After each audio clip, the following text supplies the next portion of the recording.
Olá, meus amigos, Deus abençoe todos vocês. Que o Espírito Santo venha abrir o entendimento para que todos possam entender, todos possam compreender perfeitamente a sua palavra. Agora, nós temos falado, eu queria, você que é casado, você que está se preparando para casar, você que quer se casar, você quer constituir família. Então, preste muita atenção no que diz a palavra de Deus e a ideia de família, a ideia de lar, de construção da família. Por favor, se por acaso o Espírito Santo certamente vai nos dar as palavras que venham ao encontro da sua necessidade, para você entender o que significa constituir uma família. Isso é extremamente importante, fundamental na vida do ser humano. Tanto que todo mundo quer ter uma família, exceto aqueles que, coitados, foram jogados no mundo e não tem mãe, não tem pai, não tem o referencial de lar, de família, de pai, de mãe. Mesmo assim, todo mundo gostaria de ter uma família, um lar, porque a família é a célula máter, a principal da humanidade. Foi Deus quem criou a família, Deus quem criou o lar. Lembra que nós falamos ontem, aquele que se une ao Senhor é um espírito com Ele? O apóstolo Paulo, dirigido pelo Espírito Santo, fala, mas aquele que se une ao Senhor é um espírito, um mesmo espírito. Não é? Quer dizer, quando você se entrega para Jesus, se aferra a Jesus, quer dizer, se cola com o Senhor Jesus, é como, você sabe que a palavra aferrar, vem de ferro, tem uma origem de ferro. E aferrar quer dizer juntar um ferro com o outro, juntar um vergalhão com outro vergalhão.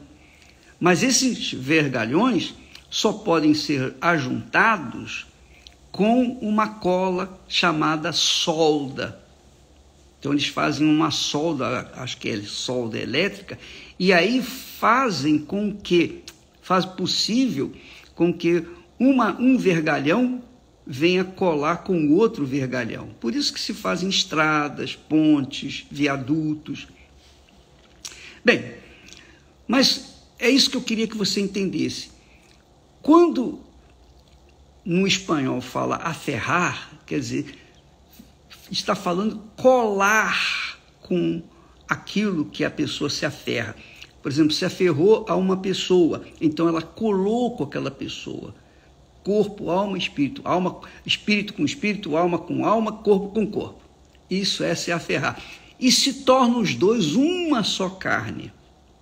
Uma só carne. Esta é a ideia do casamento, que começou lá no jardim do Éden. Deus fez o homem segundo a sua imagem e semelhança. E depois que ele criou também os animais, ele disse, não é bom que o homem esteja só.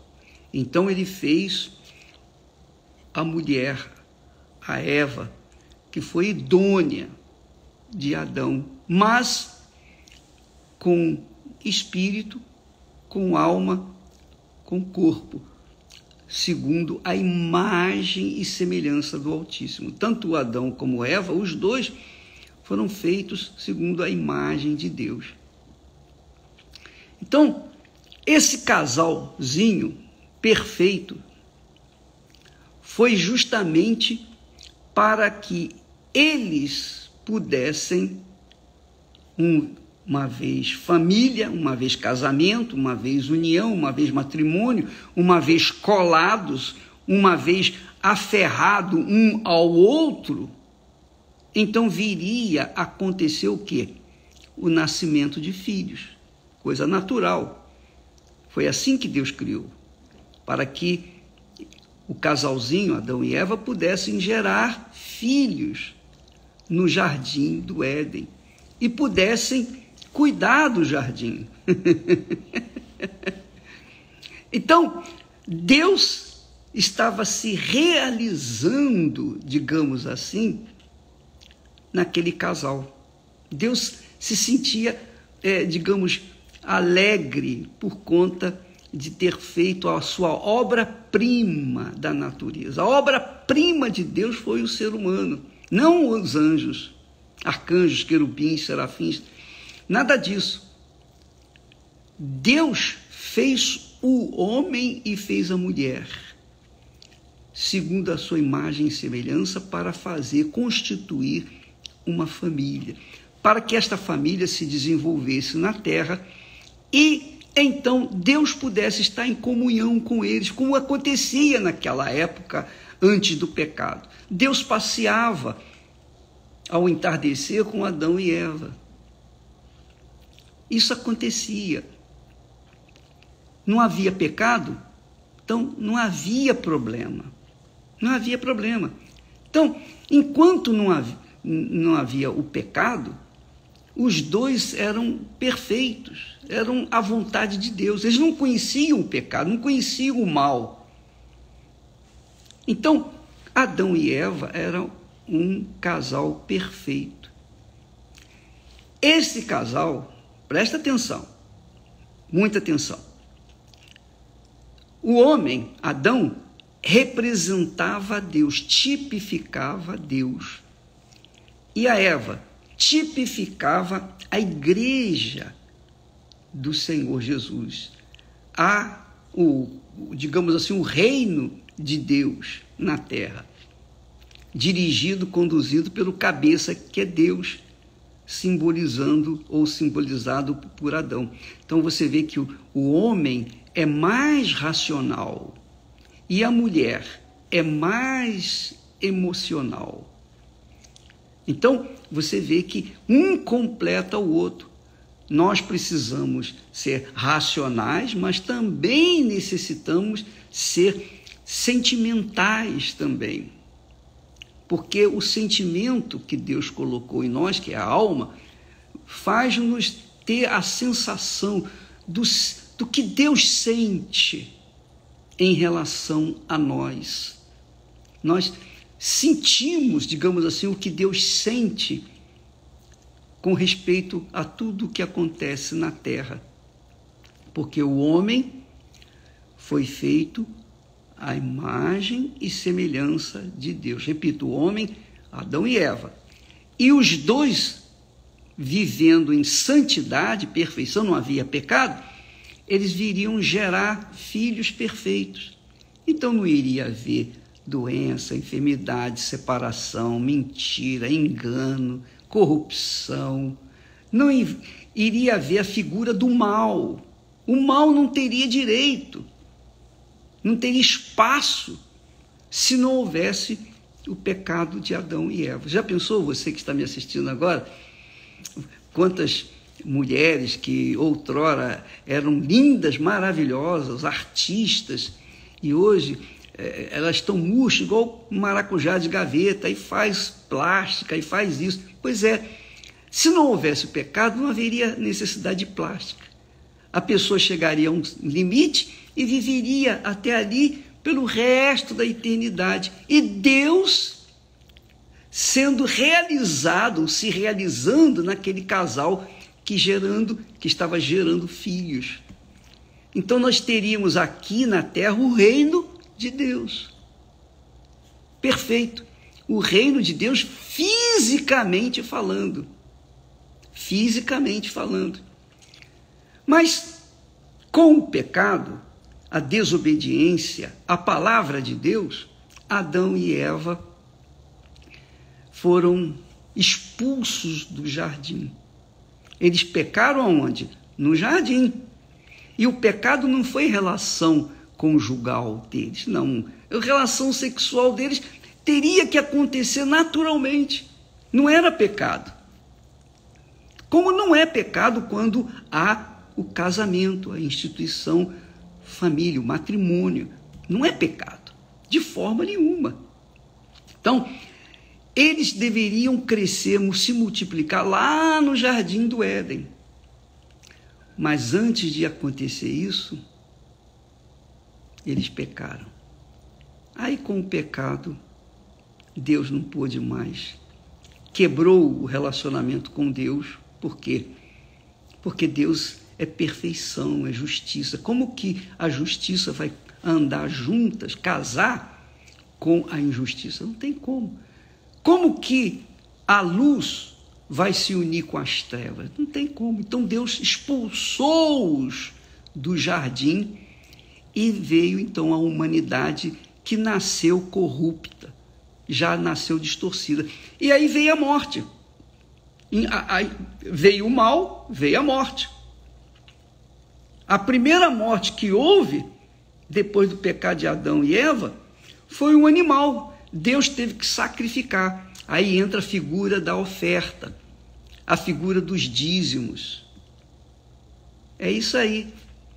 Enquanto não havia pecado, não havia oferta, não havia dízimo, não havia roubo, não havia nada de errado. Mas quando se instituiu o pecado, quando Adão e Eva caíram em pecado, então Deus teve que matar, sacrificar um animal para cobrir a nudez de ambos.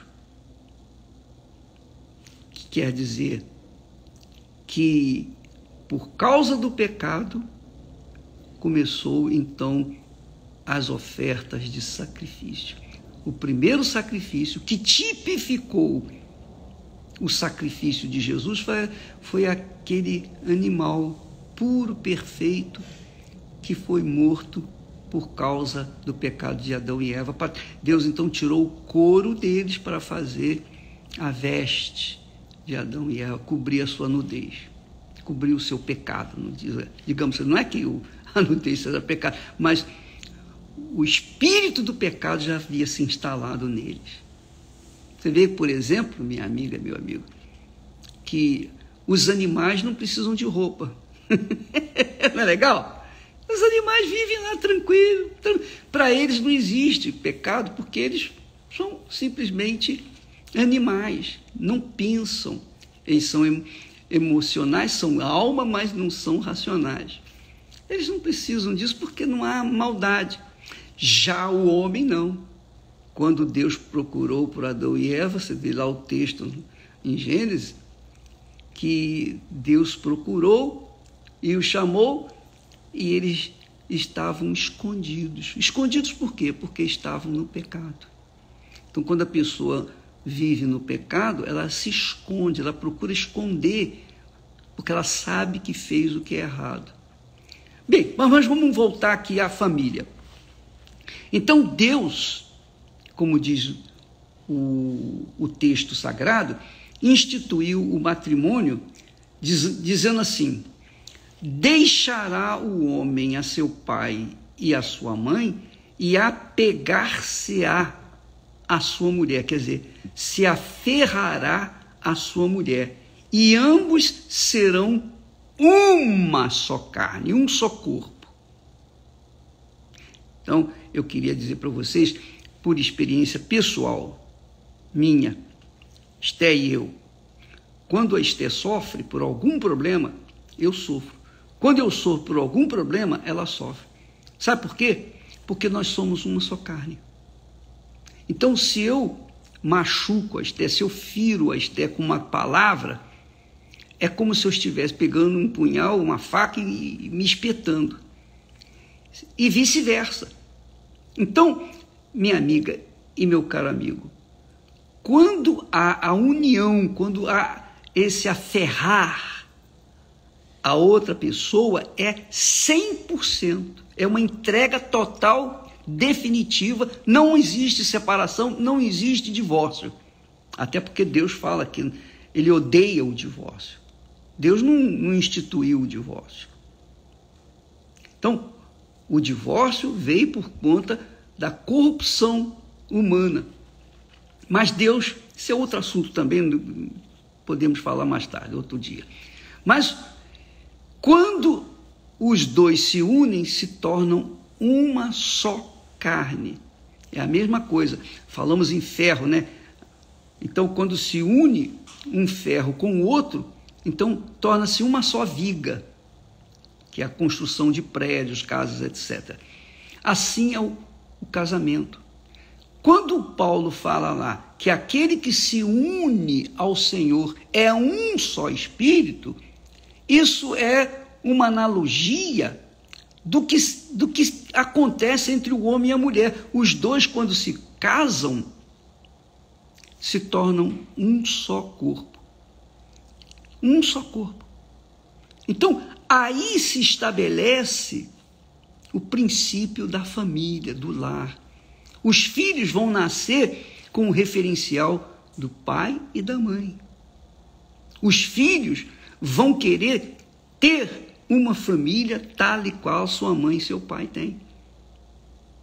Isso é tão importante, que há um mandamento, o 5º mandamento, nós tivemos uma campanha ainda há pouco tempo, do 5º mandamento, que fala que os filhos devem honrar seu pai e sua mãe, para que eles possam ter uma vida longa na terra. Então, esse princípio de família é o que a Bíblia se nos ensina. A família é a instituição mais sagrada na face da terra, mais sagrada do que propriamente a igreja física. Então, se não houver família, o que vai adiantar a igreja? Essa é a realidade. Se não houver a oferta, então não existe altar, não precisa do altar. A oferta foi instituída justamente para cobrir o pecado do pecador. E isso é feito aonde? Na igreja. A igreja é o altar, representa o altar, é o templo. E quando a pessoa se entrega ou se aferra a Jesus, ela se torna o templo de Deus, a morada do Espírito Santo. Muito legal isso, né? Você está entendendo? Se você não estiver entendendo, peça ao Espírito Santo para fazê-lo entender. Ore a Deus, meu Deus, me ajuda, me ensina. Eu quero aprender, porque eu quero ter uma família, eu quero ter um lar. Aliás, hoje, como quinta-feira só ia acontecer, todas as quintas-feiras, nós trabalhamos, nós procuramos dar para o povo aquilo que Deus nos deu, que é a família. Amanhã falaremos mais, mas você entendeu o que é família? A mesma coisa é quando Paulo fala aqui, aquele que se ajunta, o que se ajunta com o Senhor é um mesmo Espírito, é um com Ele. Isso, por exemplo, eu me ajuntei com o Senhor Jesus e o Espírito Santo veio e nos colou. Então, há um casamento entre nós, há uma aliança entre nós. Ele é o cabeça, eu sou o corpo. Ele é o Senhor, eu sou o servo. Então, aí se estabelece o quê? O reino de Deus na terra. Então, eu vivo no reino de Deus, eu tenho que ter um comportamento de acordo com a Sagrada Escritura, de acordo com as leis do reino de Deus, onde Deus reina, Ele fala, e os seus súditos obedecem, os seus servos obedecem. Por isso Jesus disse que o reino de Deus estará dentro de nós. Falaremos mais a respeito amanhã. Mas hoje, como quinta-feira, nós ensinamos isso. Aqui no Templo de Salomão, Renato e Cristiane estarão fazendo essa palestra para casais, ou para solteiros que querem constituir família. Em todas as igrejas, os pastores estão, no dia de hoje, de prontidão para orientar, ensinar, passar para aqueles que têm interesse em constituir uma família, sobretudo, primeiro com Deus. A família começa com Deus, o relacionamento seu com Deus. Você se aferrando a Ele, Ele vai estar se aferrando a você, e você e Ele serão um só Espírito. Tá bom? Deus abençoe e até amanhã em nome do Senhor Jesus. Graças a Deus.